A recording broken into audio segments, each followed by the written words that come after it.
భరత వేదముగ నిరత నాట్యముగ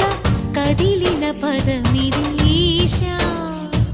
శివని వేదనగా అవని వేదనగా పలికెను పదము పరేశా